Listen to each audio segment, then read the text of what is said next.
Hey everyone, welcome to Judging for the Win. I'm Dave, and this is my daily ruling. Today's question was suggested by a viewer. Thanks to Tuxdano for this one. Amy copies Winter Orb with Mirage Mirror. Does it stay a copy long enough to mess with Nick's untap step? So obviously for this question to be relevant, we would need to turn off the original Winter Orb. So let's say that it's tapped, but Mirage Mirror isn't. And unfortunately, making Mirage Mirror into a copy of Winter Orb isn't really going to do anything, and that's because untapping happens during Nick's turn. In order to interfere with his untap step, you would need to have a Winter Orb active during his turn. If Mirage Mirror only stays copying Winter Orb until the end of Amy's turn, well, that's definitely not going to happen. Actually, it goes a step further than that. Did you know that untapping is not even the first thing that happens during your turn? Actually, the first thing that happens is phasing. Any permanents with phasing the active player controls will phase out, and any phased out permanents that player controlled when they phased out will phase back in. This means that if Nick had a Winter Orb with Teferi's Curse on it, it would phase out before he untapped, meaning that Nick would get to untap all of his permanents just fine. Conversely, if Nick had a phased out Winter Orb, it would phase in before he untapped, meaning he would only get to untap one land. Now, that's already kind of interesting, but check out this next one. Nick makes his untapped Mirage Mirror a copy of Amy's tapped Trinisphere. In the cleanup step, Amy has 8 cards in hand, so she discards a Basking Rootwalla. How much would it cost to cast this spell? Well, before we get to this question, let's briefly go over a slightly simpler one to make sure everyone's on the same page for the one that I just introduced. If you just discard a Basking Rootwalla normally, and you wanted to play it, but there's a Trinisphere out, how much would that cost? So this one's pretty straightforward. The Basking Rootwalla's madness cost is 0. So during the process of casting this spell, that's the cost that you would start out needing to pay, but then Trinisphere says you have to pay at least 3 mana, so that's the answer. You would need to pay 3 mana, but it's all generic. None of it has to be green.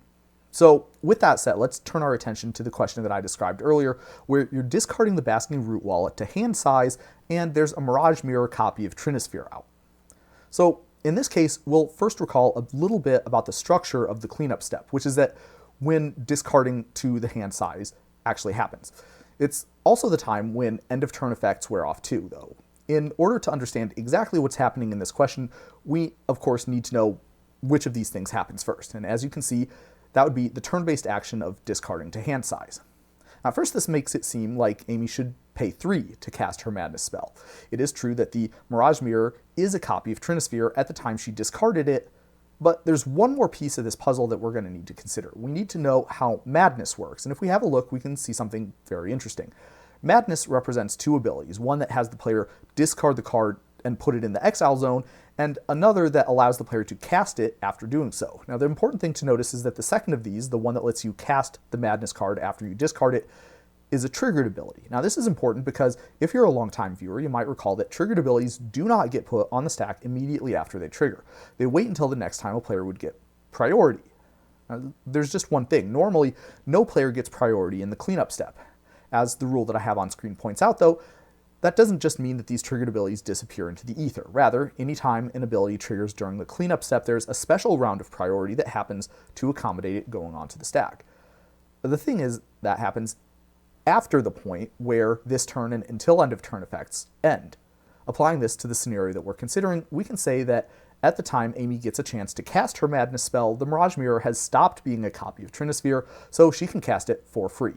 As we can see with this situation, the one with Winter Orb from our original problem statement did not work because untapping doesn't happen at the very start of a turn, but more than that, as the situation with Trinisphere showed, until end of turn effects don't necessarily last until the very end of the turn either.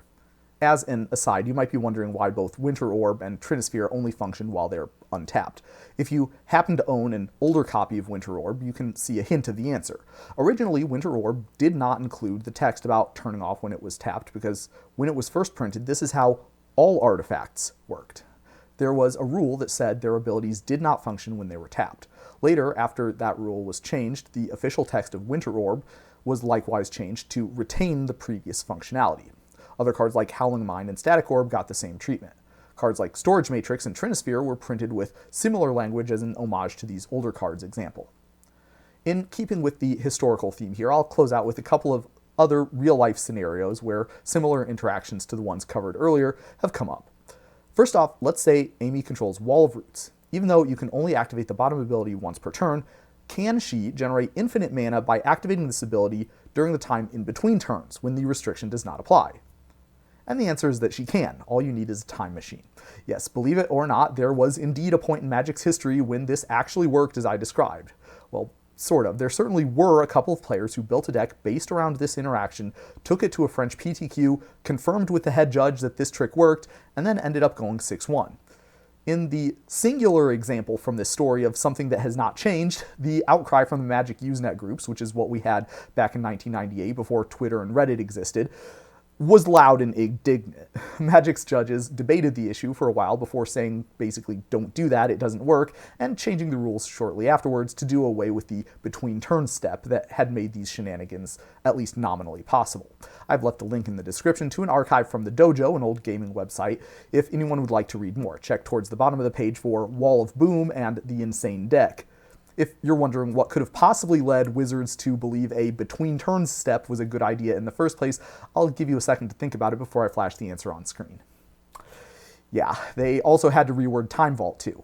Of course, current day Magic has truly and rigorously closed the loophole that once allowed this trick to work. Today, no game events at all can take place between steps, phases, or turns. Alright, so this next one is perhaps a little bit more serious. Amy controls Geist of the Archives and Painseer. Does she scry first or put her top card into her hand first? Now to answer this, let's recall that triggered abilities do not go on the stack right away after they trigger. They wait until a player is about to get priority. Like the cleanup step, no players normally get priority during the untap step, which means that the first time that actually happens is during Amy's upkeep. Accordingly, both these abilities will have triggered by the time that Amy is about to get priority, and Amy therefore gets to choose what order that they go on the stack. Either option is a valid possibility. Next, let's say Amy wants to use Mirage Mirror to copy Nick's Bringer of the Blue Dawn. When does she need to do this in order to benefit from the Bringer's upkeep trigger? Well, triggered abilities that trigger at the beginning of a step trigger as the game transitions from the previous step to the named one. In this case, that means Mirage Mirror would need to be a copy of Bringer of the Blue Dawn as the game moves from Amy's untap step to her upkeep. And that means if Amy copies the Bringer after her upkeep has already begun, that's too late. Unfortunately, she cannot copy it during her untap step because she would need priority to activate Mirage Mirror's ability. And like I mentioned earlier, no player gets priority during the untap step. And this means that it is paradoxically impossible to get an upkeep trigger from Bringer of the Blue Dawn or any other card with Mirage Mirror outside of a card like, well, maybe paradoxical wasn't quite the right word to use there, huh?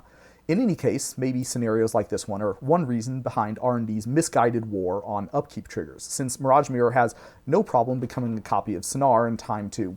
Holy crap, I'm not reading all that, just do whatever. Finally, let's say that Nick plays a Silence in response to Amy's ad nauseum, so she can't play spells this turn.